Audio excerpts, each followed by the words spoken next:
নিজের বড় বোনের জায়গায় বিয়ের আসরে বসে আছে দৃঢ়তা। মাথায় দিয়ে রেখেছে এক হাত ঘোমটা। তার সামনে রক্তচক্ষু নিয়ে তাকিয়ে আছে সেই লোকটা, যাকে তার আজকের পর থেকে দুলাভাই ডাকার কথা ছিল, কিন্তু ভাগ্যক্রমে এখন এই লোকটাই তার স্বামী। এদিকে কবুল বলে বিয়েটা সম্পন্ন করার পরই বিয়ের আসর থেকে উঠে দাঁড়ালো জাবেদ চৌধুরী। অতঃপর দৃঢ়তা চাচা আলমগীর খানকে উদ্দেশ্য করে বলে উঠল, কাজটা আপনারা একদমই ভালো করলেন না। আমি বিয়ের জন্য আপনাদের বাড়ির বড় মেয়ে মান্যতাকে পছন্দ করেছিলাম। তাকে নিয়েই এতগুলো দিন স্বপ্ন দেখেছি, কিন্তু মান্যতা এভাবে বিয়ের দিন পালিয়ে গিয়ে শুধু আমার প্রত্যাখ্যানই করেনি, চৌধুরী বাড়ির সম্মানেও আঘাত এনেছে। এর ফল কিন্তু মোটেও ভালো হবে না। আপনারা শেষ মুহূর্তে ব্যাপারটা ঢাকা দেওয়ার জন্য নিজেদের ছোট মেয়েকে টোপ হিসেবে ব্যবহার করে ভাববেন না সব কিছু ঠিক হয়ে যাবে। আপনাদের মান্যতার সবার করা অন্যায়ের ফল এখন ভোগ করতে হবে দৃঢ়তাকে। এই কথাটা সবসময় কিন্তু মাথায় রাখবেন। বলে জাবির দৃঢ়তার হাতটা শক্ত করে ধরে নিজের সাথে টানতে টানতে নিয়ে যেতে থাকে দৃঢ়তাকে। দৃঢ়তা হাতে ব্যথা অনুভব করলেও কিচ্ছুটি বলল না। আলমগীর খানও মাথা নিচু করে রইলেন। নিজের মেয়ের কাজে যে তিনি নিজেই আজ ভীষণ লজ্জিত, তাই আর কিছু বলার মতো মুখ তার নেই। জাবির দৃঢ়তাকে নিয়ে বাড়ি থেকে বের হওয়ার আগেই দৃঢ়তার শাশি মনোয়ারা বেগম এসে দাঁড়ান জাবিরের সামনে। জাবির এতে কিছুটা বিরক্ত হয়। মনোয়ারা বেগম হঠাৎ করে দৃঢ়তাকে জড়িয়ে ধরে কেঁদে ওঠেন। তারপর কান্নারত স্বরে জাবিরের দিকে তাকিয়ে আকুতি ভরা চোখে বলে ওঠেন, দৃঢ়তা আমার বড্ড আদরের বাবা। ওর মা বাবার মৃত্যুর পর আমি ওকে কোলে পিঠে করে মানুষ করেছি। কোনো দিনও ওকে পর ভাবিনি, বরং নিজের মেয়ে মান্যতার থেকেও বেশি ভালোবেসেছি দৃঢ়তাকে। দৃঢ়তা যে আমার নয়নের মণি। আমি জানি মান্যতা এই বিয়ে থেকে পালিয়ে গিয়ে তোমার আর তোমার পরিবারের সবার সাথে অনেক বড় অন্যায় করে ফেলেছে। মা হিসেবে নিজের এই মেয়ের কাজের জন্য আমি ভীষণ লজ্জিত। হয়তো আমি ওকে ঠিকমতো শিক্ষা দিতে পারিনি, কিন্তু একটা কথা আমি হলফ করে বলতে পারি বাবা, যার সাথে তোমার বিয়ে হয়েছে সে কিন্তু খাঁটি সোনা। তাই তোমার কাছে একটাই অনুরোধ থাকবে, আমার মেয়ের করা ভুলের শাস্তি তুমি ওকে দিও না। দৃঢ়তা শুধু নিজের চাচার কথা মতো তার ঋণ শোধ করতেই বিয়েটা করেছে, কিন্তু জাবের মাঝপথে মনোয়ারা বেগমকে থামিয়ে দিয়ে বলেন, দৃঢ়তাকে যখন আমি বিয়ে করেছি, তাহলে ওর সাথে কি করব আর কি করব না সেটা আমাকেই ঠিক করতে দিন। আর আপনাদের এসব ন্যাকা কান্না কাঁদতে হলে অন্য কোথাও গিয়ে কাঁদবেন। জাবির চৌধুরীর মন এসবে গলবে না। বলে জাবির দৃঢ়তাকে জোরপূর্বক টেনে নিয়ে যেতে থাকে। মনোয়ারা বেগম কেবল অসহায় চোখে তাকিয়ে থাকেন। তারপর রেগে আলমগীর খানের সামনে এসে বলেন, এবার শান্তি পেয়েছো না তুমি? নিজের মেয়ে তো ভুল ডাকতে তুমি দৃঢ়তাকে নরকে ঠেলে দিলে। কি করে পারলে তুমি এটা করতে? এছাড়া যে আমার কাছে কোনো উপায় ছিল না মনোয়ারা। এই বিয়েটা যদি না হতো তাহলে চৌধুরী পরিবার আমাদের ধ্বংস করে দিত। বাহ, তোমার মেয়ে বিয়ে ছেড়ে পালালো, তোমার পরিবার ধ্বংস হবে আর এই দায় নিবে দৃঢ়তা? আচ্ছা, দৃঢ়তা যদি তোমার ভাইয়ের মেয়ে না হয়ে তোমার নিজের মেয়ে হতো, তাহলে কি তুমি পারতা ওর সাথে এমনটা করতে? আলমগীর খান চুপ করে থাকেন। মনোয়ারা বেগম বলেন, আমি জানি এ প্রশ্নের কোনো উত্তর তোমার কাছে নেই। যাই হোক, এটা মনে রেখো, আল্লাহ ছাড় দেন কিন্তু ছেড়ে দেন না। তোমার করা অন্যায়ের শাস্তি তুমি একদিন ঠিকই পাবে। কিন্তু আমার কষ্ট হচ্ছে আমার দৃঢ়তার জন্য। ভালোই আমি ওকে জন্ম দেইনি, কিন্তু যখন ওকে তো আমি কোলে পিঠে করে মানুষ করেছি। আমি জানি তো মেয়েটা কতটা নাজুক। ওর প্রতি করা এই অন্যায়ের জন্য আমি তোমাকে কখনো ক্ষমা করব না, কখনোই না। বলে মনোয়ারা বেগম কাঁদতে কাঁদতে নিজের রুমে চলে যান। দৃঢ়তা একদম চুপচাপ মাইক্রোতে বসে নীরবে অশ্রু ফেলছিল। এটাও যেন সহ্য হলো না জাবিরের। তাই তো সে দৃঢ়তাকে ধমকি দিয়ে বলে উঠল, তোমার এসব চোখের জল ফেলার নাটক বন্ধ করো তো, আমার আর সহ্য হচ্ছে না। বলে একটু থেমে বলে, আর এমনিতেও আজকের পর থেকে তোমাকে আরও অনেক কাঁদতে হবে, তাই এখনই সব চোখের জল শেষ করে দিও না, সামনের জন্য কিছু বাঁচিয়ে রাখো। দৃঢ়তা জাবিরের এমন প্রচণ্ড হুমকিতে ভয় পেল না, বরং কিছুটা সাহস দেখিয়ে বলল, আল্লাহ আমার ভাগ্যে যা লিখে রেখেছেন সেটা তো আমায় বরণ করতেই হবে। তবে আপনিও একটা কথা মনে রাখবেন, আপনি একটা মানুষকে যতটা কষ্ট দেবেন তার থেকেও দ্বিগুণ কষ্ট আপনি নিজে একদিন ঠিকই ফিরে পাবেন। কথাগুলো শুনে জাবিরের মেজাজ একদম গরম হয়ে যায়। ইতিমধ্যে তারা জাবিরের বাড়ির সামনে পৌঁছে যায়। জাবির গাড়ির দরজা খুলে ধাক্কা দিয়ে দৃঢ়তাকে গাড়ি থেকে ফেলে দেয়। দৃঢ়তা পড়ে গিয়ে ভীষণ ব্যথা পেল। তার হাতের কিছু জায়গায় ছিঁড়ে রক্ত বের হয়, তবুও সে প্রতিক্রিয়া না দেখে উঠে দাঁড়ায় আর মনে করে আজ কিভাবে সে নিজেই তার এই ভাগ্যকে বেছে নিয়েছিল। মান্যতার পালিয়ে যাওয়ার কথা শুনে যখন আলমগীর খান অসহায়ের মতো দৃঢ়তাকে অনুরোধ করেছিল এই বিয়েটা করে নিতে, তখন দৃঢ়তার একদমই ইচ্ছে ছিল না এভাবে বিয়েটা করার। কিন্তু কি আর করার, দৃঢ়তার যখন 4 বছর বয়স তখনই তার বাবা মা দাদা দাদি সবাই একটি সড়ক দুর্ঘটনায় মারা যায়। সেদিন তাদের পরিবারের সবাই এক আত্মীয়ের বাসা থেকে দাওয়াত খেয়ে ফিরছিল। দৃঢ়তা আবার ছোটবেলা থেকে নিজের মায়ের থেকেও নিজের শাশি মনোয়ারা বেগমের কাছে বেশি থাকত। তাই মনোয়ারা বেগমের সাথে অন্য গাড়িতে থাকায় দৃঢ়তা বেঁচে গিয়েছিল। এরপর থেকে আলমগীর খান ও মনোয়ারা বেগমই নিজেদের মেয়ের পাশাপাশি দৃঢ়তাকেও মেয়ের মতো বড় করেন। আর সেই ঋণের প্রতিদান দিতে গিয়ে দৃঢ়তাকে আজ নিজের সর্বসুখ বিসর্জন দিতে হলো। দৃঢ়তার এসব ভাবনার মাঝে হঠাৎ কেউ একজন কাঠিতে ভর দিয়ে তার সামনে এসে দাঁড়ায়। দৃঢ়তা চোখ তুলে তাকাতেই দেখতে পায় আমিনা চৌধুরীকে। জাভিদ চৌধুরীর দাদি এই আমিনা চৌধুরী পুরো চৌধুরী পরিবারের মাথা। আমিনা চৌধুরী এসে দৃঢ়তার দিকে লাঠি তাক করে হুঙ্কার দিয়ে বলে ওঠেন, এই মেয়েটা এই বাড়িতে কেন? আমি তো বলেছিলাম বিয়েটা করার দরকার নাই। এটাকে কি ছেলে খেলা পেয়েছে ওরা? নিজেদের এক মেয়ে পালালো আর আরেক মেয়েকে আমাদের ঘাড়ে ঝুলিয়ে দিল। জাবিরের বাবা জামিল চৌধুরী বলে ওঠেন, সবই তো আপনার নাতির জেদের কারণে হয়েছে আম্মা, না হলে তো আমরা চলেই আসতে নিচ্ছিলাম। এমন সময় জাবিরের মা ললিতা চৌধুরী এসে সেখানে বলে ওঠেন, অমনি সব দোষ আমার ছেলের গাড়ে চাপিয়ে দিচ্ছ। ও না হয় ছেলে মানুষ, তাই বুঝতে পারিনি, কিন্তু তুমি তো পারতে ওকে বারণ করতে। জাবির আবার রাগী কণ্ঠে বলে, বন্ধ করো তো এসব কথা, আমার আর কিছু ভালো লাগছে না, আমি ভেতরে যাচ্ছি। বলে জাবির যেতে নেবে এমন সময় আমিনা চৌধুরী বলে ওঠেন, আমি এই মেয়েতে কিছুতেই চৌধুরী বাড়িতে প্রবেশ করতে দিব না, একে এর বাড়িতে ফেরত পাঠানো তুমি ব্যবস্থা করো। জাবির কিছুটা পিছিয়ে এসে দৃঢ়তার হাত শক্ত করে ধরে বলে, ওকে আমি এমনি এমনি বিয়ে করিনি, বিয়ে করেছি কিছু উদ্দেশ্যে, আর সেই উদ্দেশ্য আমি পূরণ করেই ছাড়ব। ততদিন পর্যন্ত ওকে এই বাড়িতেই থাকতে হবে। বলে জাবির সবার সামনে দিয়ে দৃঢ়তাকে টানতে টানতে বাড়ির ভিতরে নিয়ে যায়। দৃঢ়তাকে টানতে টানতে নিজের রুমে এসে দরজা বন্ধ করে দেয় জাবির। অতঃপর ধীরে ধীরে দৃঢ়তার দিকে এগোতে থাকে। দৃঢ়তা পিছুতে পিছুতে একদম দেওয়ালে গিয়ে ঠেকে কান্নারত স্বরেই বলে, আপনি এগোচ্ছেন কেন? জাবির দৃঢ়তার একদম কাছে এসে দৃঢ়তার গলা চেপে ধরে বলে, তোমার বড় বোন কোথায়? কোথায় মান্যতা? দৃঢ়তার কাঁদতে কাঁদতে হেসকে উঠে যায়। সে বলে, আমি জানি না। মিথ্যে কথা, তুমি সব জানো। আমি কিছু খোঁজ রাখি না ভেবেছ? আমি সবটাই জানি। তোমার সাথে মান্যতা অনেক ভালো সম্পর্ক। তোমার সাথে মান্যতা তো তোমাকে নিজের জীবনের চাইতেও বেশি ভালোবাসে। ও নিশ্চয়ই তোমাকে বলেছে ও এখন কোথায় আছে, তাই না? দৃঢ়তা তবুও বলল, না, আমায় আপু কিছু বলেনি, আমি এ ব্যাপারে সত্যি কিছু জানি না। জাবির আবার রেগে দৃঢ়তার গালে ঠাস করে থাপ্পড় মারল। এরপর দৃঢ়তার চুলের মুঠি শক্ত করে ধরে বলল, এভাবে সত্যটা অস্বীকার করে কোনো লাভ নাই। আমি জানি তুমি নিজের বোনকে পালিয়ে যেতে সাহায্য করেছ, কারণ আমি যেরকম সিকিউরিটি ঠিক করে রেখেছিলাম তাতে করে তোমার বোনের পালানো এতটা সহজ ছিল না। কারো সাহায্য ছাড়া এটা করা ওর পক্ষে সম্ভব নয়। আর তাছাড়াও একমাত্র তুমিই জানতে যে মান্যতা আমায় বিয়ে করতে রাজি না, তাই তুমি ছাড়া এই কাজ আর কারো নয়। জাবিরের কথায় দৃঢ়তা আবার অতীতে ডুব দেয়। জাবির চৌধুরী মান্যতাকে দেখতে গিয়ে তাকে পছন্দ করে, কিন্তু মান্যতার জাবিকে পছন্দ ছিল না, কারণ মান্যতার অন্য একজন প্রেমিক ছিল। মান্যতা সেই প্রেমিককেই বিয়ে করতে চেয়েছিল। এজন্যই তো দৃঢ়তাকে সাথে নিয়ে সে জাবিরের সাথে দেখা করতে গিয়েছিল তাদের বিয়ে ঠিক হওয়ার পর। আর সেখানেই সে পরিষ্কার করে সবটা খুলেও বলে। কিন্তু জাবিরের জেদ ছিল স্পষ্ট। ছোটবেলা থেকে যা চেয়েছে তাই পেয়েছে জাবির। আর মান্যতাকে তার অনেক বেশিই পছন্দ হয়েছিল। তাই জাবির সব শোনার পরেও বলেছিল, তোমার প্রেমিককে তুমি ভুলে যাও, কারণ বিয়ে তো তোমায় আমাকেই করতে হবে। আমি কথা দিচ্ছি, আমি তোমাকে অনেক সুখে রাখবো। সেদিন মান্যতা অনেক অনুরোধ করেছিল জাবির চৌধুরীর কাছে, এমনকি তার পায়ে পর্যন্ত পড়েছিল। তবুও জাবির চৌধুরী নিজের জেদে অটল রইল। অতীতের এসব স্মৃতি মনে করে দৃঢ়তা বলে, আপনি বিশ্বাস করুন বা নাই করুন, সত্যি আমি জানি না আপু এখন কোথায় আছে, কিন্তু তোমার আপুকে তো তুমিই পালাতে সাহায্য করেছো, তাই না?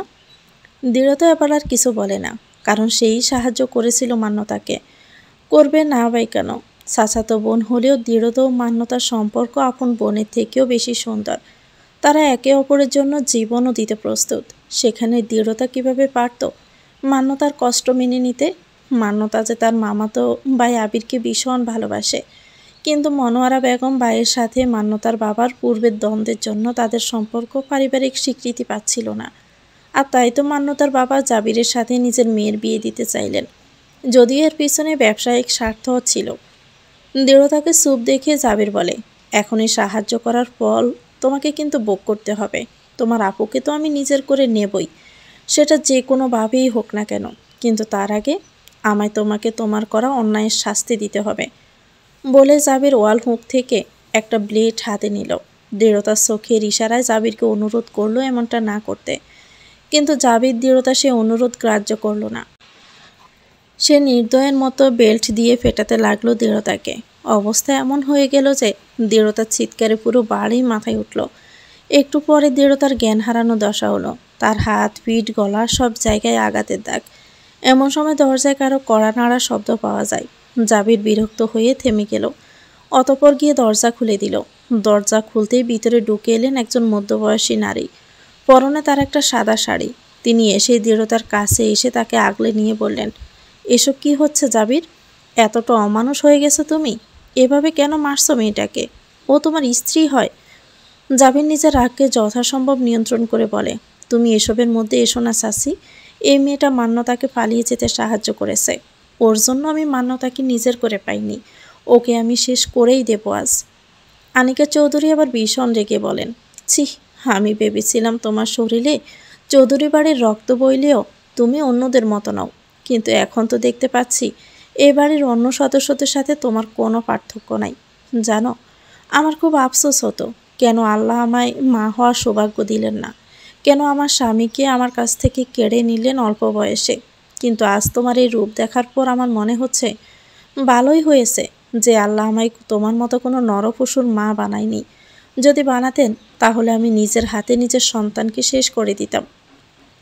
এমন সময় ললিতা চৌধুরী এসে বলেন, আপা, এসব আপনি কি বলছেন? আমার ছেলেকে এসব কথা বলার সাহস আপনি কোথায় পান? আনিকা চৌধুরী বলেন, আমাকে প্রশ্ন করার আগে নিজের ছেলের কাজকর্ম দেখ ছোট। মেয়েটাকে কিভাবে পশুর মতো মেরেছে, এসব কিছু দেখার পরেও তুই নিজের ছেলের হয়ে কথা বলবি? ললিতা চৌধুরী বলেন, হ্যাঁ বলবো। আমার ছেলে যা করেছে একদম ঠিক করেছে। এই মেয়ে এসবেরই প্রাপ্য। আর যদি এই মেয়েটা তোমার নিজের মেয়ে হতো তাহলে এভাবে বলতে পারতে? ললিতা চৌধুরী আর কিছু বলতে যাবেন এমন সময় আমিনা চৌধুরী সেখানে চলে আসেন। তাকে দেখে সবাই চুপ হয়ে যায়। আমিনা চৌধুরী এসে ললিতা চৌধুরীকে আদেশ করেন, তোমার ছেলেকে নিয়ে বাহিরে যাও ছোট বৌমা, ওকে একটু নিজের মাথাটা ঠান্ডা করতে বলো, এদিকটা আমি সামলাচ্ছি। ললিতা চৌধুরী জাবিরকে নিয়ে চলে যান। তারা চলে যেতে আমিনা চৌধুরী এগিয়ে এসে আনিকা চৌধুরীর উদ্দেশ্যে বলেন, এই মেয়েটার প্রতি তোমার দরদ একটু বেশি মনে হচ্ছে না? ভালো, তবে একটা কথা মনে রেখো, এই মেয়েটার কারণে আজ আমাদের পরিবারের সম্মানে আঘাত এসেছে। ও নিজের বোন পালাতে সাহায্য করে একদম ভালো কাজ করেনি, এর ফল ওকে ভোগ করতেই হবে। আনিকা চৌধুরী বরাবরই সাহসী ব্যক্তিত্ব। অন্যের চোখে চোখ রেখে কথা বলার সাহস তিনি রাখেন। তাই তো আজও আমিনা চৌধুরীর চোখে চোখ রেখে বললেন, এভাবে আর কত প্রতিশোধের আগুন নিয়ে আপনি খেলবেন আম্মা? তিনকাল গিয়ে তো এককালে ঠেকেছে। এই বয়সে এসে কোথায় একটু আল্লাহর নাম স্মরণ করবেন তা না, এখনও সেই হিংসা, অহংকার, বিদ্বেষ সবই বজায় রেখেছেন। কিসের জন্য আম্মা? কি পেলেন আপনি আজীবন এসব করে? আপনার এই অহংকারের জন্য আমি নিজের স্বামীকে হারিয়েছি, আপনি নিজের দুই ছেলেকে হারিয়েছেন, তবুও কি আপনার শিক্ষা হয়নি? এখন নিজের নাতির জীবনও ধ্বংস করতে চান আপনি? বড় বৌমা, আমার সাথে চিৎকার করে কোনো লাভ নাই আম্মা। আমি সব সময় নির্ভীকতার সাথেই সত্যটা তুলে ধরি, তাই তো আপনার আমাকে পছন্দ না। কিন্তু একটা কথা মাথায় রাখবেন, জীবনে যা যা অন্যায় করেছেন তার জন্য একদিন আপনাকে ভীষণ পস্তাতে হবে। যে চৌধুরী সাম্রাজ্য নিয়ে আপনার এত অহংকার, সেই সাম্রাজ্যও একদিন আপনার চোখের সামনে ধ্বংস হয়ে যাবে, অথচ আপনি কিছুই করতে পারবেন না। আল্লাহ হয়তো সেই দিন দেখার জন্যই আপনাকে এখনও বাঁচিয়ে রেখেছেন। দৃঢ়তা রুমে চুপচাপ বসেছিল। তার গায়ের সমস্ত ক্ষত থেকে প্রচণ্ড ব্যথা অনুভূত করেও সে চুপ আছে। আনিকা চৌধুরী দৃঢ়তার ক্ষতে মলম লাগাতে লাগাতে বলেন, তোমায় এত নরম হলে চলবে না, তোমায় নিজের নামের মতোই দৃঢ় হতে হবে মেয়ে, না হলে এই পরিবারে তুমি টিকতেই পারবে না। কথাটা শুনেই অবাক চোখে আনিকা চৌধুরীর দিকে তাকায় দৃঢ়তা। আনিকা চৌধুরী দৃঢ়তার চোখে চোখ রেখে বলেন, জানো, তোমার মধ্যে আমি নিজের প্রতিচ্ছবি দেখতে পাই। আমি যখন এই বাড়িতে বউ হয়ে এসেছিলাম তখন আমি ঠিক তোমার মতোই ছিলাম, কিন্তু এই বাড়ির মানুষের সাথে থাকতে থাকতে আমাকে নিজেকে বদলে নিতে হয়েছে, অভিযোজিত হতে হয়েছে এদের মতো করে। তাই তো আজ এদের চোখে চোখ রেখে আমি কথা বলতে পারি। তবে যদি আরও আগে এমনটা করতে পারতাম তাহলে হয়তো আমার জীবনটা এমন এলোমেলো হতো না। দৃঢ়তা অনেক আগ্রহ নিয়ে বলে, কি হয়েছিল আপনার জীবনে? সেসব না হয় অন্য একদিন শোনো, তবে আমার উপর একটু ভরসা রাখতে পারো। আমার সাথে এই বাড়ির লোকেরা যেসব অন্যায় করেছে তোমার উপর আমি সেই সব অন্যায় হতে দিব না। সবার বিরুদ্ধে রুখে দাঁড়াবো আমি তোমার হয়ে। আনিকা চৌধুরীর মুখে এমন কথা শুনে দৃঢ়তা আচমকা তাকে জড়িয়ে ধরে বলেন, আমি জীবনে কখনো মায়ের ভালোবাসা পাইনি। নিজের মায়ের মুখটাও আমার মনে নেই, কিন্তু শাশির কারণে কখনো মায়ের ভালোবাসার অভাব বোধ করিনি। আজ আবারও আপনাকে পেয়ে এত কষ্টের মাঝেও মনে হচ্ছে আমার মাথার উপর মায়ের ছায়া পেয়েছি। আনিকা চৌধুরী দৃঢ়তার মাথায় হাত বুলিয়ে বলেন, একবার যখন মা বলে ডেকেছ তখন এই মায়ের উপর ভরসা রাখো, আমি সব ঠিক করে দেব। চৌধুরী বাড়ির সব সদস্যরা বাড়ির ড্রয়িং রুমে জট পাকিয়ে বসে আছেন। সবার মধ্যমণি হয়ে বসে আছেন আমিনা চৌধুরী। তার ডান পাশের সোফায় বসে আছেন তার মেজ ছেলে জলিল চৌধুরী ও তার স্ত্রী ললিতা চৌধুরী। ডান দিকে বসে আছে জাবির। আমিনা চৌধুরীর বড় এবং ছোট দুই ছেলেই মারা গেছেন, এখন শুধুমাত্র তার মেজ ছেলেই জীবিত। আমিনা চৌধুরী জলিল চৌধুরীর দিকে তাকিয়ে বলেন, কি যেন বলেছিলে তুমি? জলিল চৌধুরী ভয়ে ভয়ে বলে, আসলে আম্মা, আমি বলছিলাম যে সবাইকে তো আগে থেকে বৌভাতের দাওয়াত দেওয়া হয়েছে, আর তাই। আমিনা চৌধুরী গর্জে উঠে বলেন, বৌভাত? কিসের আবার বৌভাত? হবে না কোনো বৌভাত, এটা কোনো বিয়েই না। আমাদের সাথে প্রতারণা হয়েছে। এমনিতেই আমাদের বাড়ির সম্মানে অনেক আঘাত এসেছে, আমি আর কোনো লোক হাসাতে চাই না। জলিল চৌধুরী অসহায় সুরে বলেন, কিন্তু আম্মা, সবাইকে তো দাওয়াত করা হয়ে গেছে, এখন হঠাৎ কিভাবে? আমি কিচ্ছু জানি না, প্রয়োজনে সবাইকে জানিয়ে দাও যে কোনো বৌভাত হবে না। এমন সময় আনিকা চৌধুরী দৃঢ়তাকে নিয়ে সেখানে উপস্থিত হয়ে বলেন, কেন হবে না বৌভাত? বিয়ে যখন হয়েছে তখন বৌভাতে হবে। জলিল, তুমি বৌভাতের সব আয়োজন শুরু করো। আমিনা চৌধুরী চরম রেগে বলেন, বড় বৌমা, নিজের সীমা পার করো না। তোমার সাহস কি করে হলো আমার সিদ্ধান্তের উপর কথা বলার? আমার সাহস সম্পর্কে আপনার যথেষ্ট ধারণা আছে আম্মা, তাই এসব বলা বোকামি। আপনি খুব ভালো করেই জানেন আমি যখন সিদ্ধান্ত নিয়েছি বৌভাত হবে তখন বৌভাত হবেই। ললিতা চৌধুরী বলেন, আপনি আবার বেশি বাড়াবাড়ি করছেন আপা, জোর করে কিছু হয় না। আমার ছেলেটাকে এভাবে ঠকিয়ে বিয়ে করে নিয়েছে এ সালবাজ মেয়েটা, এখন আবার বৌভাত হবে? আনিকা চৌধুরী প্রতিউত্তরে বলেন, তুই ভুল বলেছিস ছোট, আমি কিন্তু সব জানি। দৃঢ়তা চালবাজি করে তোর ছেলেকে বিয়ে করেনি, বরং তোর ছেলেই সজ্ঞানে ওকে বিয়ে করেছে। এখানে তুই দৃঢ়তার দোষ দিতে পারিস না। আর ওই মেয়ে যে ওর বোনকে পালাতে সাহায্য করে আমাদের পরিবারের সম্মান ধুলোয় মিশিয়ে দিয়েছে, তার বেলায় আমার মুখ খুলতে বাধ্য করিস না ছোট। তোর ছেলে কীভাবে মান্যতা নামের মেয়েটাকে জোর করে বিয়ে করতে চাইছিল সেটা আমি খুব ভালো করে জানি, তাই নিজের ছেলের হয়ে সাফাই গাওয়ার আগে 10 বার ভাববি। ললিতা চৌধুরী আবার চুপ করে যান, কারণ আনিকা চৌধুরীর সাথে তিনি কথায় পেরে উঠবেন না। এদিকে জাবির হঠাৎই উঠে দাঁড়িয়ে বলে, তোমাদের যা করা তোমরা করো, কিন্তু আমায় এসবে ইনভলভ করার চেষ্টাও করবা না। আনিকা চৌধুরী বলেন, এসব দৃঢ়তাকে বিয়ে করার আগেই তোমার বাবা দরকার ছিল জাবির। এখন বিয়ে করার পর তুমি নিজের দায়িত্ব থেকে পালিয়ে যেতে পারো না। এমনিতেই তুমি যা করেছো তাতে তোমার নামে দৃঢ়তা ডোমেস্টিক ভায়োলেন্সের কেস করতে পারে। সাসি, চুপ করো। তোমার অনেকবার বাড়ন্ত সহ্য করেছি, আর নয়। দৃঢ়তাকে যখন বিয়ে করেছ তখন ওকে প্রাপ্য বউয়ের মর্যাদা দাও। আমিনা চৌধুরী এগিয়ে এসে বলেন, কাকে কী মর্যাদা দেওয়া হবে সেটা আমি ঠিক করব, তুমি নাও। আপনার সময় তো ফুরিয়েই এসেছে আম্মা। আপনার পর আমি এই বাড়ির সব থেকে সিনিয়র সদস্য, তাই আমাকে আমার দায়িত্বটা বুঝে নিতে দিন। এতগুলো বছর তো আপনিই এই সংসারটা সামলিয়েছেন, তাতে লাভ কি হয়েছে? আমি আমার স্বামীকে হারিয়েছি, দেবরকে হারিয়েছি, দেবরের বউকে। বড় বৌমা, ওখানেই থেমে যাও তুমি, আর একটা শব্দ উচ্চারণ করবা না। আমাকে চুপ করাতে পারলেও সত্যটাকে আপনি অস্বীকার করতে পারবেন না। একবার কি ভেবে দেখেছেন মৃত্যুর পর আল্লাহকে কী জবাব দিবেন? তাই বলছি, অনেক তো হয়েছে। এই বয়সে এসে এসব কুটকাটাছেলি না করে মক্কায় গিয়ে হজ ওমরা করে আসুন, তারপর তবজি চপতে থাকুন। আমিনা চৌধুরী বড় বড় চোখ করে তাকান। আনিকা চৌধুরী জলিল চৌধুরীর উদ্দেশ্যে বলেন, আর জলিল, তুমি আর দাঁড়িয়ে থেকো না, এবারের একমাত্র কর্মক্ষম আর বিবেকবান মানুষ তো তুমিই আছো। তাই একটা কাজ করো, মা বউ আর ছেলের কুপরামর্শ না শুনে এখন গিয়ে বউ ভাতের আয়োজন শুরু করো। বাহিরের যা যা করতে হয় করো, বাড়ির রান্নাবান্না থেকে সব কিছু আমি সামলে নিব। জলিল চৌধুরী একবার নিজের মা ও একবার নিজের স্ত্রীর দিকে তাকিয়ে বলেন, আচ্ছা ভাবি, বলেই তিনি বেরিয়ে গেলেন। তিনি বেরোতে বেরোর আগে হন্তদন্ত হয়ে নিজের রুমের দিকে পা বাড়ায়। আনিকে চৌধুরী দৃঢ়তার কাঁধে হাত রেখে বলেন, চলো রান্না করে চলো, সবার জন্য রান্না করতে হবে তো। রাত তো প্রায় পেরিয়েই গেছে, ভোর 7টা বাজে। অনেক রান্নাবান্না করতে হবে। এখন থেকেই আমরা গিয়ে হাতে হাতে আগাই, আর কেউ তো সাহায্য করবে না। বলেই তিনি দৃঢ়তাকে নিয়ে রান্নাঘরে চলে গেলেন। তিনি যেতেই ললিতা চৌধুরী এগিয়ে এসে নিজের শাশুড়িকে বলেন, আপনার বড় বৌমা কি বললেন শুনলেন তো? এর একটা বিহিত কিন্তু করুন আম্মা। উনি কিন্তু বড় বার বেড়েছেন, আপনার কথাকেও দাম দিচ্ছে না। আমিনা চৌধুরী বলেন, বড় বৌমার একটু বেশি ফাঁকা গজিয়েছে, এবার সেই ফাঁকা ছোট দেওয়ার বন্দোবস্ত করতে হবে। বলেই তিনি ক্রোধিত চোখে তাকান। দৃঢ়তাকে নিয়ে রান্নাঘরে আসেন আনিকা চৌধুরী। তারপর তারা দুজন একসাথে মিলিয়ে নানান রকম রান্নাবান্না করতে থাকেন। দৃঢ়তা রান্নায় তেমন পটু নয়, আনিকা খানি তাকে সব কিছু শিখিয়ে দিচ্ছিলেন।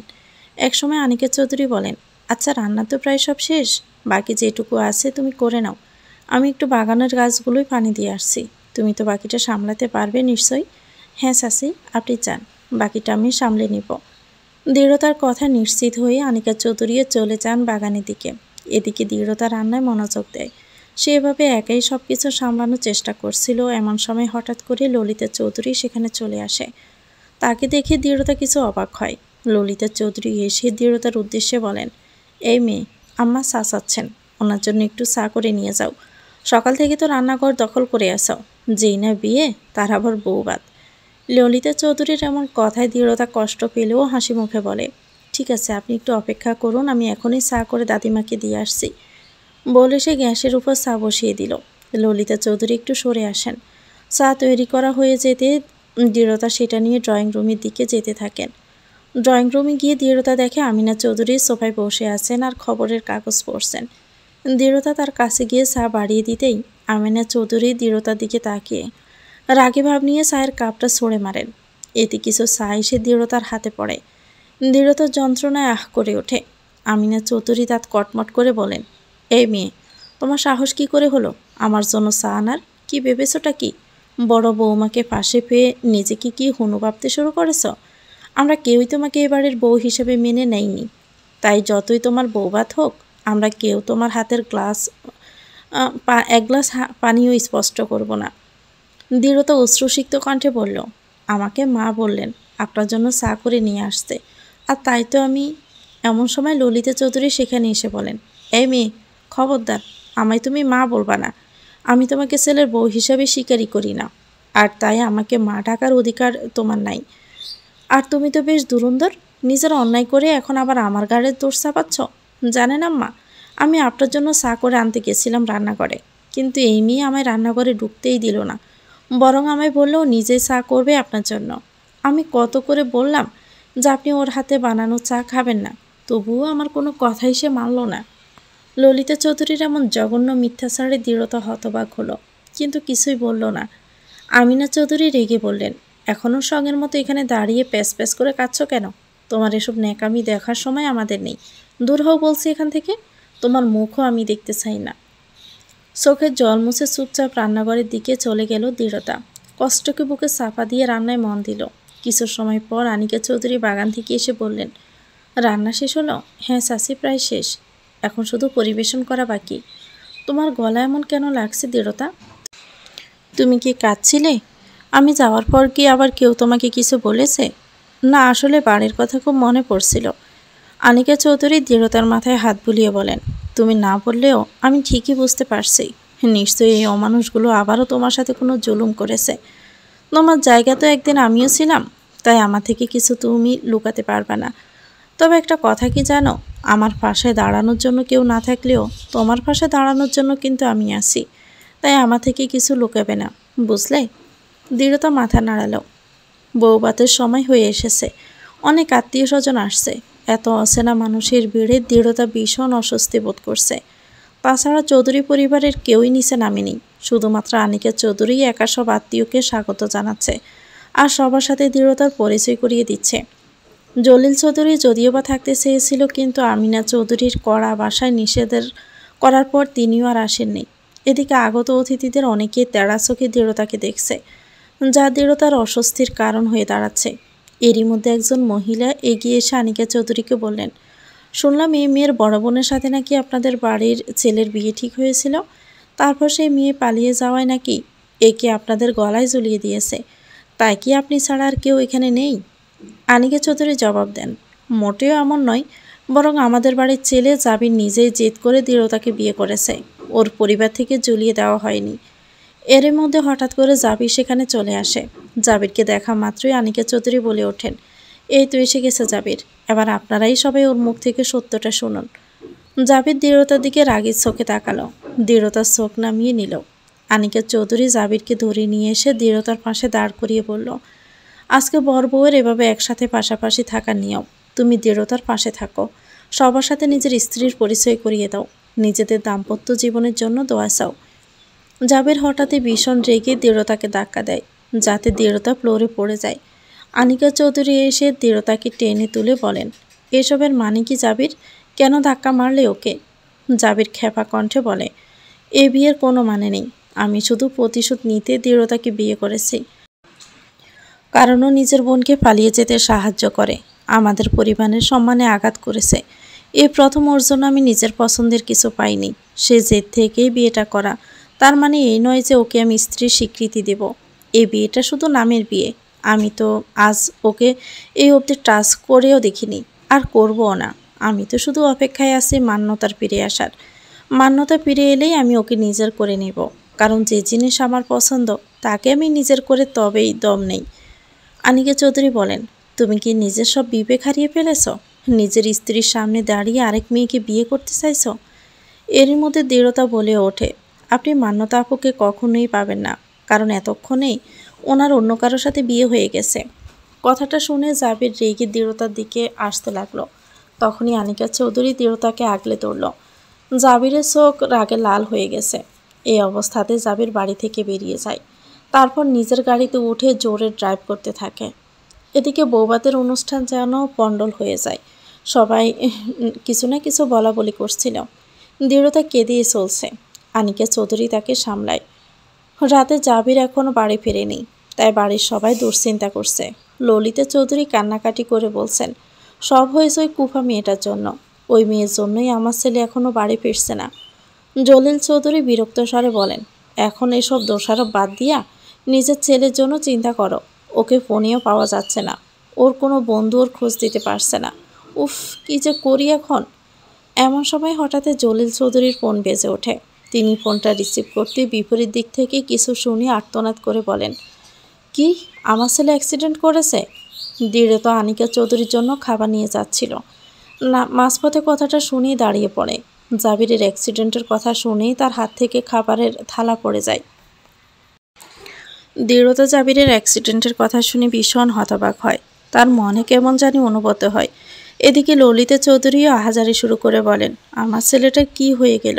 ওর যদি বড় কোনো ক্ষতি হয়ে যায় তাহলে কিন্তু আমি তোমার বড় ভাবি আর ওই মেয়েটাকে ছাড়বো না। ওদের জন্যই আমার ছেলে সকাল সকাল এত রেগে বাড়ি থেকে বেরিয়ে গেল।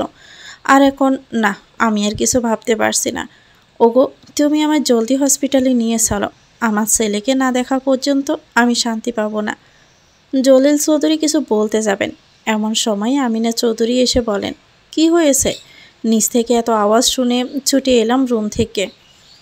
ললিতা চৌধুরী কাঁদতে কাঁদতে বলেন, কি আর হওয়া বাকি আছে আম্মা? আপনার নাতির অ্যাক্সিডেন্ট হয়েছে। জানি না আমার ছেলেটার এখন কি অবস্থা। কি অ্যাক্সিডেন্ট? কখন? কিভাবে? জলিল চৌধুরী বলে ওঠেন, এসবে পরে আলোচনা করা যাবে আম্মা। আগে আমাদের জলদি করে হসপিটালে পৌঁছে যাওয়া প্রয়োজন। ওখানে গিয়ে দেখা লাগবে আমার ছেলেটার এখন কি অবস্থা। হ্যাঁ, চলো চলো। দৃঢ়তা এসে বলে, আমিও যাব আপনাদের সাথে। দয়া করে আমাকে নিয়ে চলুন। ললিতা চৌধুরী দৃঢ়তাকে দেখেই ক্ষেপে উঠে বলেন, এই ডাইনিটার জন্যই আমার ছেলের আজ এই অবস্থা। এই, তুই কোন অমঙ্গলকে সাথে নিয়ে এই বাড়িতে এসেছিস রে? আসার পরেই আমার ছেলেকে এমন জীবন মৃত্যুর সাথে টানাটানি ফেলে দিলি।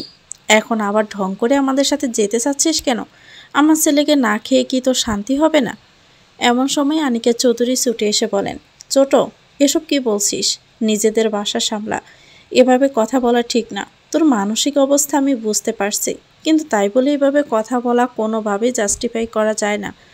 তুই দৃঢ়তাকে এভাবে দোষ দিতে পারিস না। তুমি আর কোনো কথা বলো না আপা, তোমার দোষও কম না। একবার শুধু আমার ছেলেটা সুস্থ হয়ে বাড়ি ফিরুক, তারপর তোমার আর এই মেয়ের ব্যবস্থা আমি করছি। আমিনা চৌধুরীও বলেন, এই মেয়েকে আমি আর এক মুহূর্তে এ বাড়িতে জায়গা দেব না। বলে তিনি দৃঢ়তার হাত ধরে টানতে টানতে ওকে বাড়ি থেকে বের করে দিয়ে বলে, এই মেয়ে, বেরিয়ে যায় বাড়ি থেকে, লজ্জা থাকলে আর এখানে আসিস না। আনিকা চৌধুরী বলেন, আম্মা, এসব আপনি কিন্তু ঠিক করছেন না। ও এ বাড়ির বউ। আর আমিনা চৌধুরী এবার আনিকা চৌধুরীর গালে ঠাস করে একটা থাপ্পড় মারেন। আনিকা চৌধুরী স্তব্ধ হয়ে যান। আমিনা চৌধুরী বলেন, তোমার অনেক বাড়াবাড়ি আমি সহ্য করেছি বড় বৌমা, আর না। এবার একটা কথা কান খুলে শুনে রাখো, এই মেয়ে এই বাড়িতে থাকবে না হয়, আর এটাই আমার শেষ কথা। ভুলে যেও না এবারের মালকিন আমি। তাই এই বাড়িতে কে থাকবে আর কে থাকবে না সেই সিদ্ধান্ত আমি নিব। আর তোমার যদি এই মেয়ের জন্য দয়া এত উতলে ওঠে, তাহলে তুমি এই বাড়ি থেকে বেরিয়ে যাও, আমি তোমাকে আটকাবো না। আনিকা চৌধুরী বলেন, আপনি আমায় মারলেন আম্মা? এই হাত দিয়ে আর কত অন্যায় করবেন? এই হাত দিয়েই একদিন আপনি নিজের ছেলেকে। বড় বৌমা, আর একটা কথাও না। আমার মুখ আপনি বন্ধ করতে পারবেন আম্মা, কিন্তু সত্য সবসময় সত্যই থাকবে। আপনার সব অন্যায়ের ফল আপনাকে পেতে হবে, শুধু আপনাকে না, এই পুরো পরিবারকে। জাবিরের এই অবস্থার জন্য আপনারা দৃঢ়তাকে দায়ী করছেন, কিন্তু আমার তো মনে হয় ওর এই অবস্থার জন্য আপনারা অতীতের করা পাপগুলো দায়ী। তারই শাস্তিও পাচ্ছে। ললিতা চৌধুরী বলেন, আমার ছেলের এই অবস্থা আর আপনি এসব কথা বলছেন আপা? জলিল চৌধুরী রেগে বলেন, এসব নাটক তোমরা বন্ধ করো। আমার ছেলে ওখানে একা কষ্ট পাচ্ছে হসপিটালে। জানি না ওর কী অবস্থা, আর এই অবস্থাতে তোমাদের এত ঝগড়া করতে মন চাচ্ছে? তোমাদের যদি এভাবে ঝগড়া করার ইচ্ছে হয় তো ঝগড়া করতে থাকো, আমি আমার ছেলের কাছে গেলাম। বলে জলিল চৌধুরী রওনা দেন। ললিতা চৌধুরীও তার পিছু পিছু যান। আর আমিনা চৌধুরী আনিকা চৌধুরীকে বলেন, আমার অন্যায় নিয়ে জ্ঞান দেওয়ার আগে এটাও ভেবে দেখো তোমার অবস্থান কি। আমার দয়ায় তুমি বেঁচে আসো। এমন দয়া আমার চাই না মা, আর দয়া তো আমি করছি আপনাকে। এত কিছুর পরেও আপনার সব অন্যায় লুকিয়ে রেখেছি। আপনিও খুব ভালো করে জানেন যে আমি মুখ খুললে আপনার কি অবস্থা হবে। আমিনা চৌধুরী রাগের চোখে তাকিয়ে সামনের দিকে যান। এদিকে দৃঢ়তা কাঁদতে থাকে। তখন আনিকা চৌধুরী তাকে আগলে নিয়ে বলেন, কাঁদবে না একদম। আমার খুব খারাপ লাগছে। সত্যি কি আমার জন্য জাবির চৌধুরীর অ্যাক্সিডেন্ট হয়েছে? না, তুমি নিজেকে দোষী ভেবো না, তোমার কোনো দোষ নেই। এসব যারা বলে তাদের কথায় পাত্তা দিও না, তুমি নিষ্পাপ। আর শোনো, মাথা ঠান্ডা রাখো, সব ঠিক হয়ে যাবে। চলো এখন হাসপাতালে। কিন্তু ওনারা যে বারণ করলেন। এই বাড়িটা ওদের হতে পারে, কিন্তু হাসপাতাল নয়। তুমি হাসপাতালে যাবে, সেখানে যেতে কেউ তোমায় বাধা দিতে পারবে না, কারণ তুমি ওর স্ত্রী। আমিও যাব তোমার সাথে, চলো। হাসপাতালের বাতাসটা কেমন যেন নিস্তব্ধ, অস্বস্তিকর। সাদা দেওয়ালের মধ্যে কাছের জানালা দিয়ে রোদের রেখা ভিতরে ঢুকে পড়ছে, অথচ কেমন যেন উজ্জ্বলতা নেই তাতে। বাতাসে ভেসে আসছে স্যাভলনের গন্ধ, যেন এই গন্ধের মধ্যেই মিশে আছে কিছু কান্না, কিছু অনুশোচনা, আর না বলা হাজারো কথা। জলিল চৌধুরী ডাক্তারকে ধরেই বসেন। ডাক্তার সাহেব, আমার ছেলের অবস্থা কেমন? কিছু তো বলুন। ডাক্তারের মুখে গাম্ভীর্য। কয়েক মুহূর্ত নীরব থেকে তিনি বললেন, উনি এখনও অজ্ঞান, মাথায় চোট লেগেছে, তবে চিন্তার কিছু নেই এখনই। আমরা সব রকম চেষ্টা করছি। একটা রাত ভালোভাবে পার করুন, তারপর বোঝা যাবে কতটা সাড়া দিচ্ছে। ললিতা চৌধুরী চেয়ারে ধরে বসে পড়লেন। রাত? একটা রাত? যদি না সে আজ জাগে? তিনি মুখে আঁচল চেপে হু হু করে কেঁদে উঠলেন। জলিল চৌধুরী চুপ। এত বছর সংসার করেও স্ত্রীর কান্না শব্দ তার মনে এমন হাহাকার জাগায়নি। এই সময় বাহিরে এক নার্স এসে বলে, পেশেন্টের আত্মীয়রা কেউ কি দেখা করতে চান?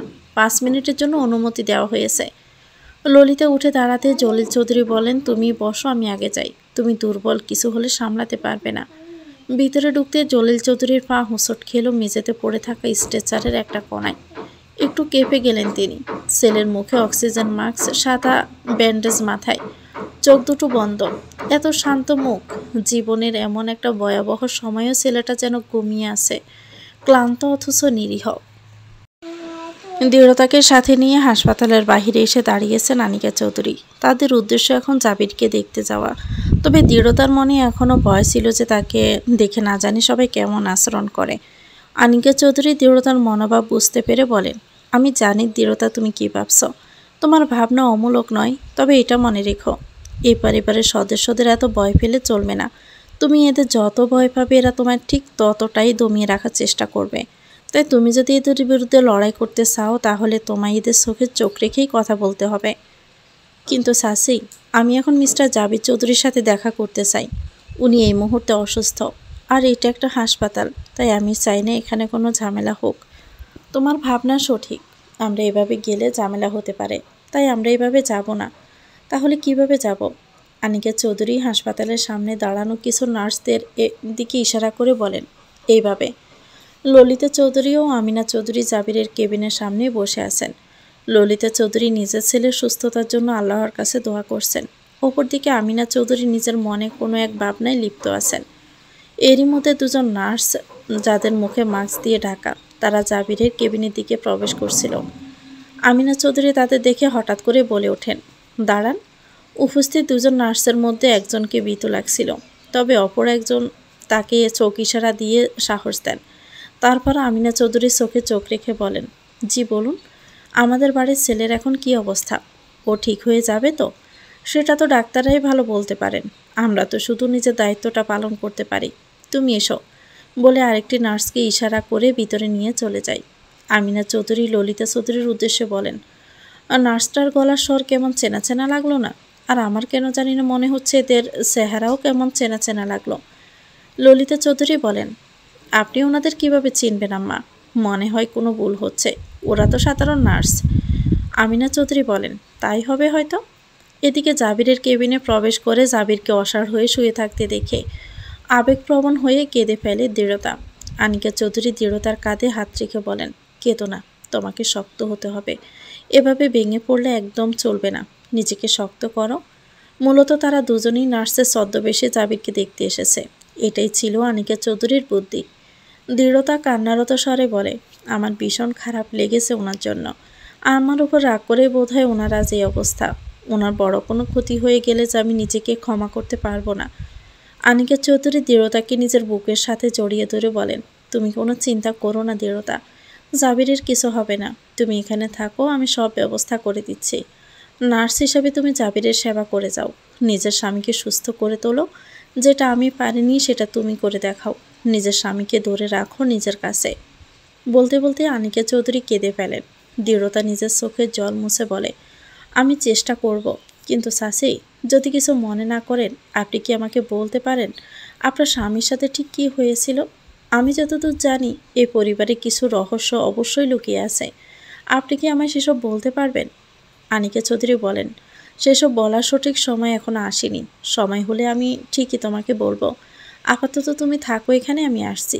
আমাকে এখন সবটা ম্যানেজ করতে হবে। বলে আনিকা চৌধুরী বের হতে যাবে, এমন সময় দৃঢ়তা তাকে আটকে বলে, আমাকে বিশ্বাস করে সব বলতে পারেন চাচি, আমি আপনার বিশ্বাসের অমর্যাদা করব না।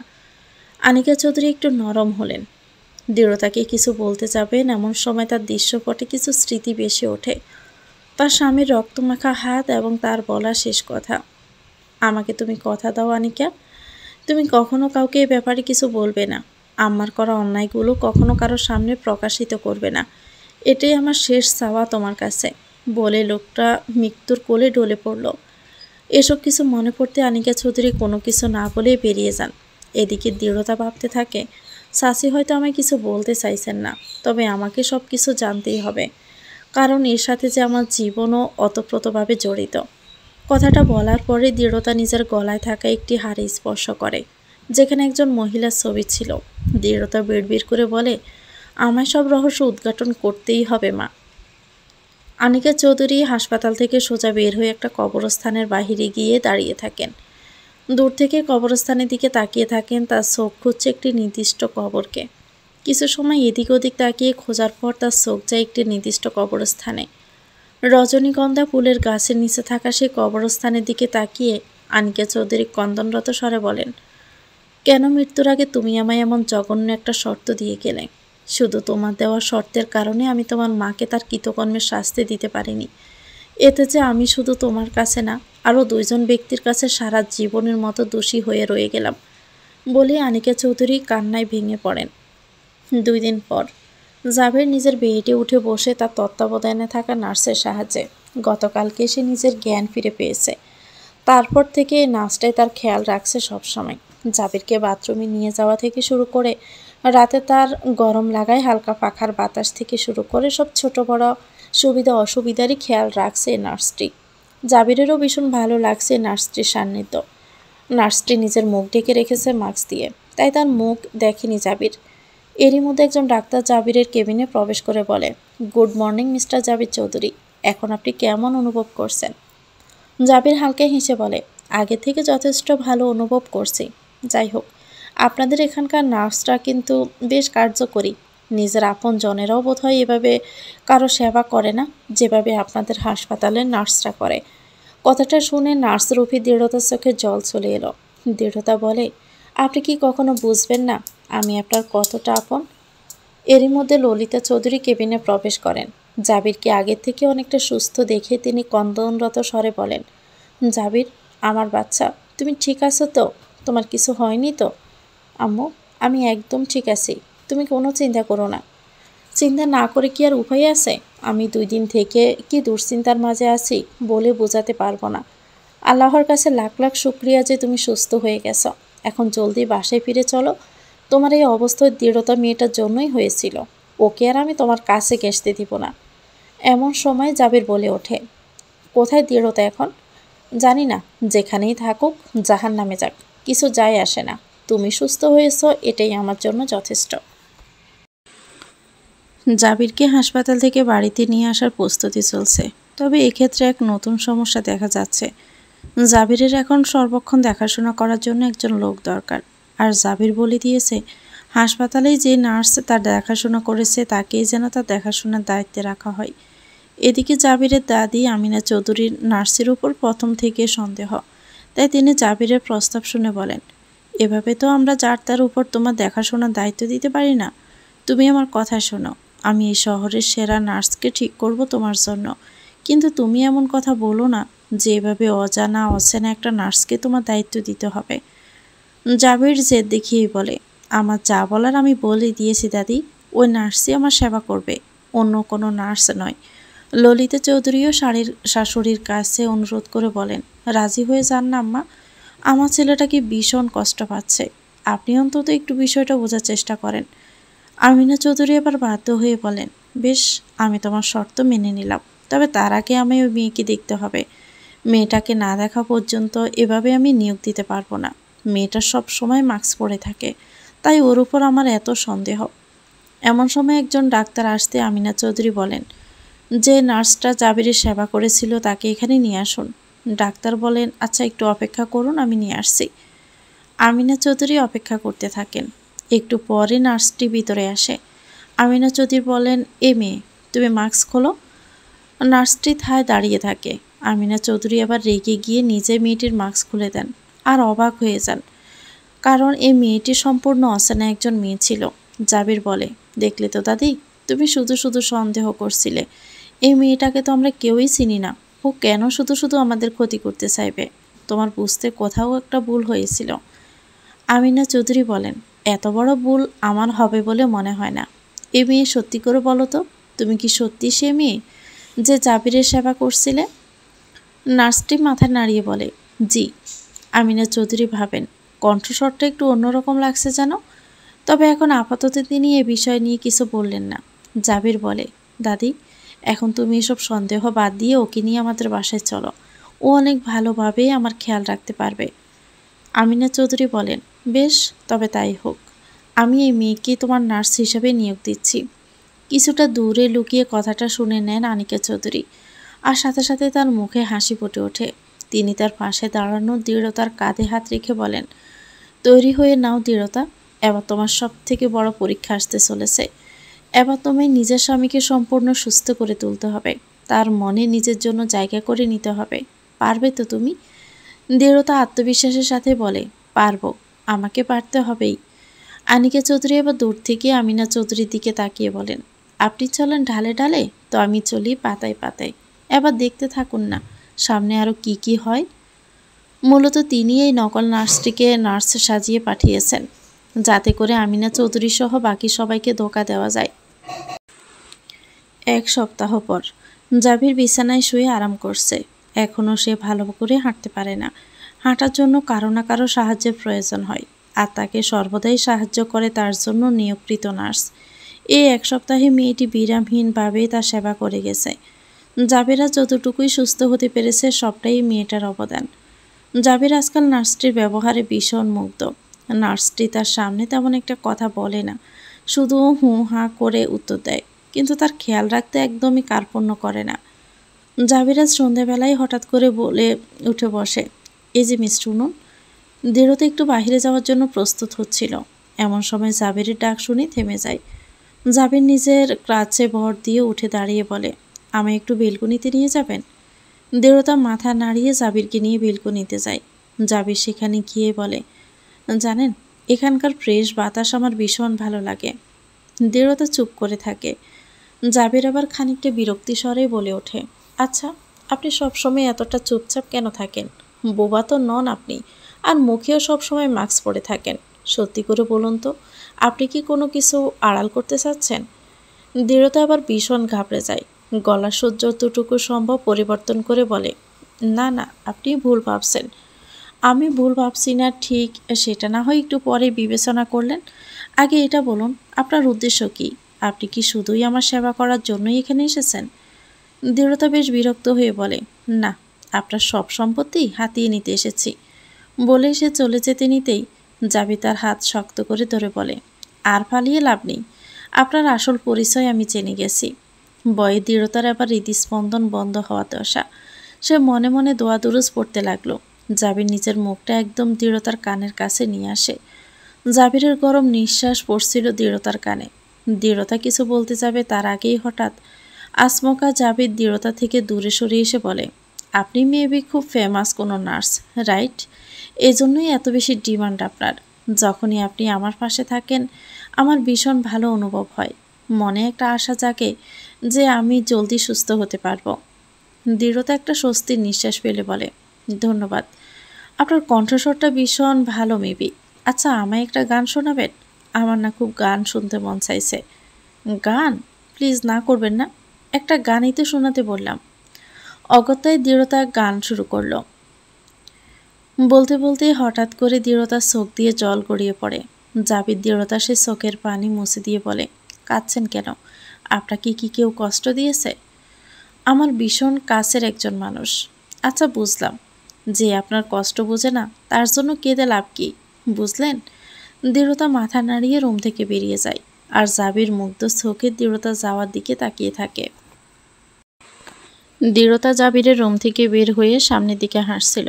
এমন সময় সে খেয়াল করে কেউ তার পিছু নিচ্ছে। দৃঢ়তা পিছু ফিরে তাকাতেই দেখতে পায় আমিনা চৌধুরীকে। আমিনা চৌধুরী দৃঢ়তার দিকে তাকিয়ে আসেন। তিনি দৃঢ় পায়ে এগিয়ে আসেন দৃঢ়তার দিকে।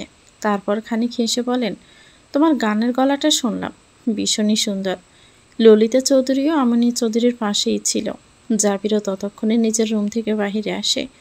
আমিনা চৌধুরী জাবিরের উদ্দেশ্যে বলে, তুমিও তো মেয়েটার গলায় গান শুনেছ, এখন নিশ্চয়ই আর ওকে চিনতে তোমার ভুল হয়নি। নিশ্চয়ই জেনে গেছো এ মেয়েটার আসল পরিচয়। জাবর নিশ্চুপে দাঁড়িয়ে থাকে।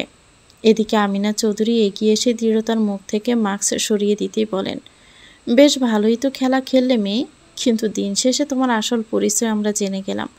কোনো লাভ হলো না এসব কিছু করে। দৃঢ়তা চুপ হয়ে দাঁড়িয়ে রইল। হঠাৎ করে আমিনা চৌধুরী দৃঢ়তার হাত শক্ত করে ধরে বললেন, অনেক তো নাটক করেছ মেয়ে, এখন এই বাড়ি থেকে বেরিয়ে যাও। বলে দৃঢ়তাকে একটা ধাক্কা দেন। দৃঢ়তা পড়ে যেতে নেয়। এমন সময় আনিকা চৌধুরী এসে দৃঢ়তাকে সামলে নেন। আনিকা চৌধুরীকে দেখে দৃঢ়তা তাকে জড়িয়ে ধরে কাঁদতে শুরু করে। আমিনা চৌধুরী আনিকাকে দেখে বলা শুরু করেন, বাপের বাড়ির ভাতে তাহলে বেশি দিন নিজের পেটে সহ্য হলো না, শেষমেশ তোমায় এখানে আসতেই হলো। কিন্তু এ বাড়িতে তোমার আর এই মেয়ের আর কোনো জায়গা হবে না। তাই ভালোই হয় যদি তুমি এই মেয়েকে নিয়ে বাড়ি থেকে বেরিয়ে যাও। আনিকা চৌধুরী দৃঢ়তার হাত শক্ত করে ধরে বলেন, এখান থেকে আমার বা দৃঢ়তার কাউকে আপনি বের করে দিতে পারেন না, কারণ আমাদের দুজনেরই এখানে সমান অধিকার আছে। কোনো অধিকার চলবে না, এই চৌধুরী বাড়িতে শুধু আমার কথা চলবে, বুঝলে তুমি? বলে আমিনা চৌধুরী সিকিউরিটি গার্ডকে ডাকলেন তাদের দুজনকে বের করে দিতে। এর মধ্যে আনিকা চৌধুরী নির্বিকারভাবে দাঁড়িয়ে থাকা জাবিরের উদ্দেশ্যে বললেন, তুমি কেন চুপ করে আসো জাবির? তোমার সামনে এত বড় একটা অন্যায় হচ্ছে, তাও তুমি কিছু বলবে না? দৃঢ়তাই একটা সপ্তাহ কিভাবে নিঃস্বার্থভাবে তোমার সেবা করেছে সেটা তো তুমি নিশ্চয়ই দেখেছ। তার এই প্রতিদান তুমি দিচ্ছ মেয়েটাকে। তুমি মেয়েটার সাথে কত খারাপ ব্যবহার করেছ, ওকে কত মেরেছ, অথচ এত কিছুর পরেও মেয়েটা তোমার খারাপ সময়ে তোমার পাশে ছিল। আর আজ যখন ওকে সবাই বাড়ি থেকে বের করে দিতে চাইছে তখন তোমার মুখ বন্ধ। একটু তো নিজের বিবেককে কাজে লাগাও জাবির। দৃঢ়তার চোখে জল গড়িয়ে পড়ছিল। ললিতা চৌধুরী এগিয়ে এসে দৃঢ়তার হাত শক্ত করে ধরে বলে, এসব নাটক করে তুই আমার ছেলের মন পাবি না, তাই ভালোই ভালোই এখান থেকে বের হয়ে যা। বলে দৃঢ়তার হাত শক্ত করে ধরে তিনি বাহিরে বের করে দিতে যাবেন, এমন সময় জাবির এগিয়ে এসে নিজের মায়ের হাত ধরে ফেলে। ললিতা চৌধুরী অবাক স্বরে বলেন, এটা তুমি কি করছো জাবির? আমাকে কেন আটকাচ্ছ? দৃঢ়তা এই বাড়ি থেকে কোথাও যাবে না। মানে এসব তুমি কি বলছো? তুমি কি এ মেয়ের নাটকে গলে গেলে নাকি? এ মেয়ে হলো একটা কালনাগিনী, এর নাটকে গলে যেও না। ওকে বাড়িতে থাকতে দিলে তোমার জীবনে না জানি আর কত বিপদ চলে আসবে। ওর জন্যই তোমার অ্যাক্সিডেন্ট হয়েছিল। আমি আর কোনো রিস্ক নেব না। আম্মু, আমি আমার কথা জানিয়ে দিয়েছি, দৃঢ়তা এই বাড়িতেই থাকবে, কারণ ওকে আমি বিয়ে করেছি, তাই ওর দায়িত্ব আমাকে নিতে হবে। তাছাড়া সেসব বাদ দিলেও এই কদিন যেভাবে ও আমার সেবা করেছে তার প্রতিদানেও এখানে থাকতে পারে, বুঝতে পেরেছ? আমিনা চৌধুরী রাগী স্বরে বলেন, না, এই মেয়েকে আমি এই বাড়িতে থাকতে দেব না। জাবির বলে, দাদি, আমি তোমাকে অনুরোধ করছি, দৃঢ়তাকে এখানে থাকতে দাও। জাবির, আমি ওর কাছে ঋণী, সেই ঋণ আমাকে শোধ করতেই হবে। বলেই জাবির দৃঢ়তার দিকে তাকায়, তারপর তাকে উদ্দেশ্য করে বলে, তুমি ভিতরে যাও। এ বাড়িতে তোমার জন্য যে রুম বরাদ্দ করা হয়েছিল, মানে নার্স হিসাবে যে রুমে ছিলে সেখানেই যাও, তোমার সাথে আমি পরে কথা বলছি। দৃঢ়তা মাথা নাড়িয়ে চলে যায়। আনিকা চৌধুরী জাবিরকে বলে, তোমাকে অনেক বেশি ধন্যবাদ জাবির, ন্যায়ের সঙ্গ দেওয়ার জন্য। এদিকে ললিতা চৌধুরী আমিনা চৌধুরীর কানে কানে পিসপিস করে বলেন, দেখলেন আম্মা, এরা দুজন মিলে কিভাবে আমার ছেলেটাকে ব্রেন ওয়াশ করে এখানে থাকা নিশ্চিত করলো। এ তো তাড়ানোর কি আর কোনো উপায় আছে? তুমি চিন্তা করো না ছোট বৌমা, এই চৌধুরী বাড়িতে আমার বিরাগভাজন হয়ে কেউ টিকতেই পারবে না। বড় বৌমার ওই মেয়েটার এই বাড়িতে আয়ু অনেক সীমিত। বড় বৌমার ব্যবস্থা তো আমি পরে করছি, তবে এই মেয়েটাকে আগে তাড়াতে হবে। কিন্তু কিভাবে? এমন সময় আমিনা চৌধুরীর ফোন বেজে ওঠে। আমিনা চৌধুরী ফোনে কথা বলেন। কথা বলা শেষ করে খুশি হয়ে ললিতা চৌধুরীর উদ্দেশ্যেই বলেন, আল্লাহর কাছে শুকরিয়া আদায় করো ছোট বৌমা, তোমার সমস্যার সমাধান হলে বলো। মানে আমি তো আপনার কথার কিছুই বুঝতে পারছি না আম্মা। বুঝবে বুঝবে, সব বুঝবে, শুধু কালকে সকালটা হতে দাও। কাল অনেক বড় একটা চমেক অপেক্ষা করছে তোমার জন্য। দৃঢ়তা চুপচাপ নিজের রুমে বসেছিল। একটু সময় পর জাবির এলো দৃঢ়তার রুমে। এসে দৃঢ়তার একদম ফাঁসে এসে বসে বলল, তোমাকে জোর করে বিয়ে করে এই বাড়িতে এনে আমি তোমার সাথে কত খারাপ ব্যবহার করেছি, তোমাকে চাবুক দিয়ে মেরেছিও, তবু কেন তুমি আমার খারাপ সময়ে আমার পাশে থাকলে দৃঢ়তা? দৃঢ়তা বলে, আপনাকে সুস্থ হতে না দেখলে যে আমি নিজেই অনুশোচনায় মরে যেতাম। আমার বারবার এটাই মনে হয়েছে জানেন, যে আপনার এই অ্যাক্সিডেন্টের জন্য আমি দায়ী। আর তাই তো তুমি ভুল ভাবছো দৃঢ়তা, আমার অ্যাক্সিডেন্টের জন্য তুমি কোনোভাবেই দায়ী নও। আমার সাথে যা হয়েছে তার সম্পূর্ণ আমার দোষ। আমি রেগে গিয়ে গাড়ি চালাতে গিয়ে খামোখা রাগ দেখাতে গিয়ে নিজের সর্বনাশ ডেকে নিয়ে আসি। এই কদিনে আমি নিজের ভুলের উপলব্ধি করতে পেরেছি। আমি এটাও বুঝতে পেরেছি যে তুমি মনের দিক থেকে কতটা নরম মেয়ে, আর তাই হয়তো মান্যতা তোমার এই ভালো মানুষের সুযোগ নিয়ে তোমায় ইমোশনাল ব্ল্যাকমেল করে তাকে পালাতে সাহায্য করতে তোমাকে বাধ্য করেছে, তাই না? দৃঢ়তা চুপ করে আছে। জাবির দৃঢ়তার কাঁধে হাত রাখে। দৃঢ়তার শরীর জুড়ে যেন এক অদ্ভুত উন্মাদনা বয়ে যায়। জাবির বলে, সত্যি বলতে এখন তোমার প্রতি আমার মনে আর বিন্দুমাত্র রাগ খুব কিছু নেই, বরং এই কদিনে তুমি যেভাবে আমার পাশে থেকেছ তার জন্য আমি তোমার প্রতি কৃতজ্ঞ। তুমিও আমার প্রতি আর কোনো রাগ ক্ষোভ কিছু রেখো না। দৃঢ়তা বলে, ছি ছি, কী যে বলেন না।